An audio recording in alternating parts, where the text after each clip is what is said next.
So there were already some questions or comments in the chat, and I will try to get an overview of them, but also feel free to ask more or build up on them.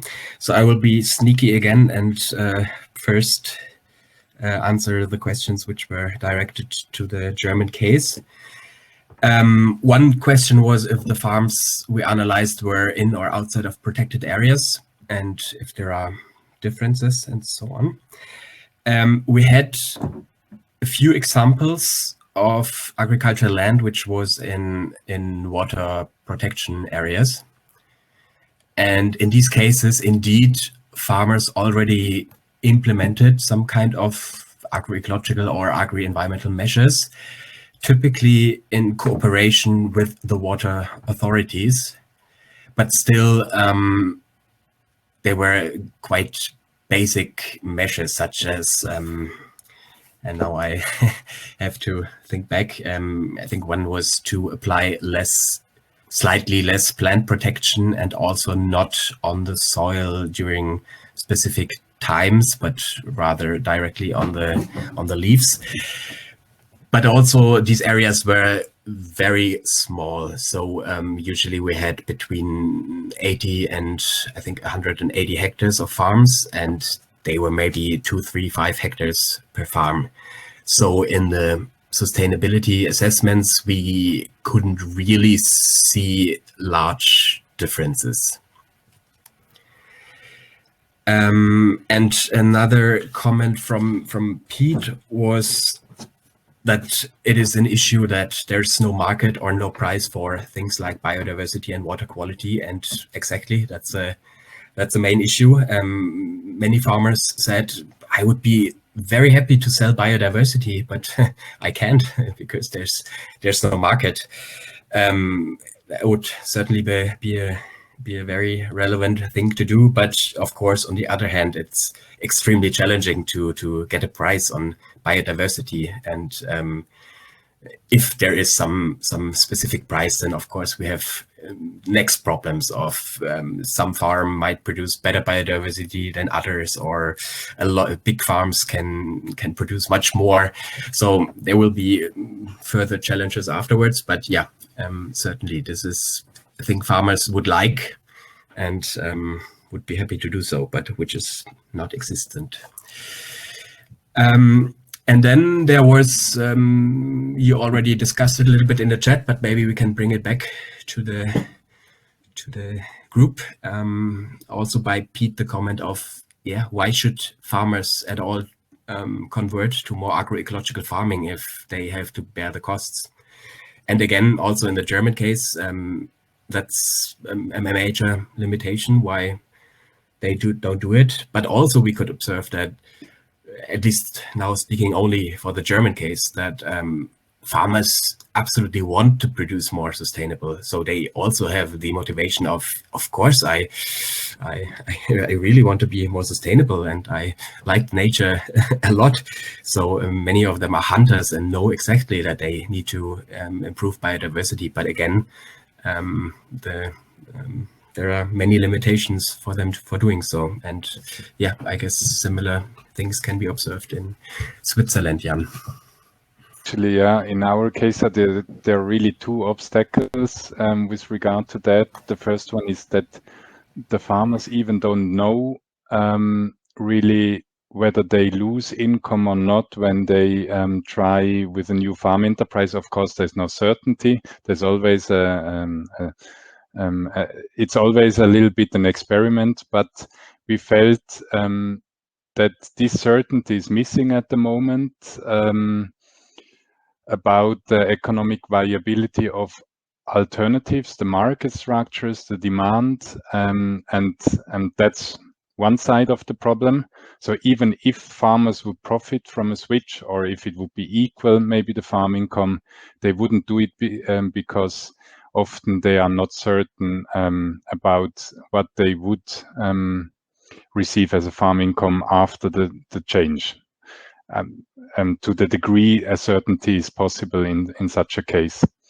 And the second issue is really that the current system is favoring this unsustainable production in multiple ways. Like one example is now in Switzerland, as in other European countries, I think the demand for legumes is picking up, or for plant-based products. And actually there is practically no border protection implemented in Switzerland for those legumes, mostly because they are needed as feed as well. And for importing the soya from Brazil or so, the border protection is really low. But when compared to the animal products, which enjoy, and that's a difference to the EU, I guess, but these products enjoy practically 100% border protection, with taxes being raised when importing meat from other countries or animal products. So also this system, of course, completely shifts the balance towards the unsustainable production system. But as I wrote in the chat, at least in Switzerland, it looks like the changes happen really slow politically. So just 2 days ago, the Swiss Parliament decided to postpone some a little bit more innovative approaches, including result-based payments, at least for 2 years. And we'll see in 2 years whether they will get another chance, those approaches in the agricultural policy of Switzerland. Well, for the Hungarian case, I think perhaps it's all common across all these case studies that economic viability is really a calling word in all of these case studies. And also in the case of Hungary, what was really interesting and surprising for us, that these innovative farmers are not necessarily doing these soil conservation practices because of their notion of sustainability, but simply of reducing costs. So if they can reduce costs and become more economically more viable, then it seems that at least some of these agro-ecological practices can be viable only among pure market conditions. So not even agri-environmental measure is necessary, or support schemes. If farmers themselves realize that if I farm in a slopey area with sandy soils and I expect erosion to happen, I would need to do something. And if I use reduced tillage or no-till, I can also save fuel. And although there is a certain investment needed in the specific machinery, definitely it's a more knowledge-intensive farming. So despite of not having that many operations, the farming itself is still very intensive in knowledge. Therefore, peer-to-peer learning is really crucial and important to show that these are viable options for farmers to go for. And I think in this sense, advisory and also real-scale demonstration farms and knowledge transfer is really important to spread the word. And then really to elaborate these kind of practices at a regional basis, so that farmers could see and go there to see demonstration farm and have an exchange with a fellow farmer on how this is going and how economic this is. I think it's the key for uptake. And of course, we need to encourage the transfer, the shift in mindsets, also at the level of food system. So if there is no demand from the consumer side, you can rightly ask the question, why would anyone at the whole food system level, the lower parts would deal with this whole issue. So this is why I think this whole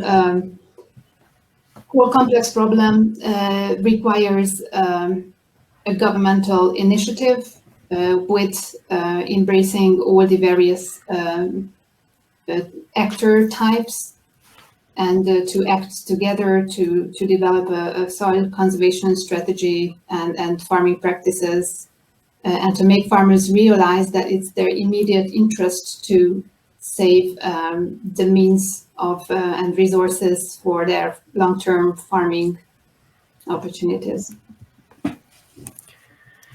Yeah, thank you very much, Katalin. I see one more comment from Pete, which is on if agro-ecological products get a large enough market premium, then this might be the initial stimulus for change, which is, yeah, definitely. We can observe that farmers are very good in reacting to markets and where they can get the largest premium, as we could observe it with the biogas production and regulation in Germany, where suddenly all farmers switch to maize production for biogas plants. Exactly, but I guess the important change which comes before the price differentiation of agroecological products everywhere is to get this added value. And I guess especially with agroecology, as we had also in a discussion earlier before, that it's quite difficult at this stage to separate between agroecological products and non-agroecological products, as we don't have a certification, for instance, like organic products. And then I can assume that many consumers would be rather unhappy to have another label or certification scheme on agroecology. So that's why also at least in the German case study, a lot was oriented towards adding value in the very regional context to first, involve schools and local canteens and so on, and add value here. But of course, the more is happening here, the less, the more competitive the agroecology market, I would say, there is. But yeah, and this also leads a little bit to the issue, at least in Germany, that the market prices for food are simply too low, no matter what. But also, maybe Jan, you are... Maybe to add, in our case study, we didn't discuss the premiums directly, but we discussed a lot about the market stability, and mostly in relation with the classical supply chains through supermarkets. And we had a quite dramatic event where one of the Swiss retailers, two big retailers, unlisted 50,000 organic pigs in 1 year suddenly. And of course, that is going to also produce a lot of distrust and pose a lot of problems for those farmers which have switched to organic and are now not able to sell through organic channels anymore. So this market stability issue was one of the major worries of the farmers. Well, in the Hungarian case study, we are speaking about farmers who are producing for the world market. So, for instance, in our case, adding value is really difficult because there's no possibility for them to diversify their structure of farming. So it seems like they are in kind of a treadmill of producing raw material for the world market. And it's very difficult for them to step out of this whole process, simply impossible. And there are no capital schemes for local diversification or local development measures. And even cooperation is really difficult. So they are kind of, everyone's farming on their own and competing at a world market. So in this case, Even the quality of the produce can be really good if it's exported. Then and you know it gets into a long value chain. There is no way, at least, to shorten the supply chain and to involve the consumer demand into the picture at all, because if the consumers are abroad and it doesn't reach the Hungarian market, then it's really not an easy solution to find.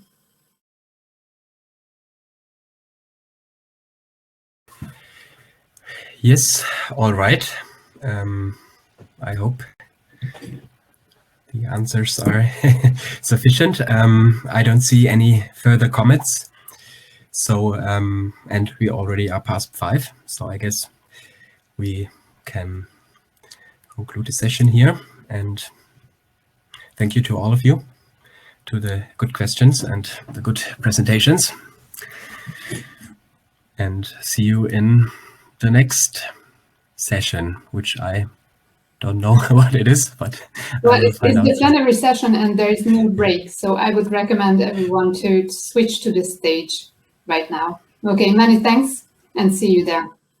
Bye-bye.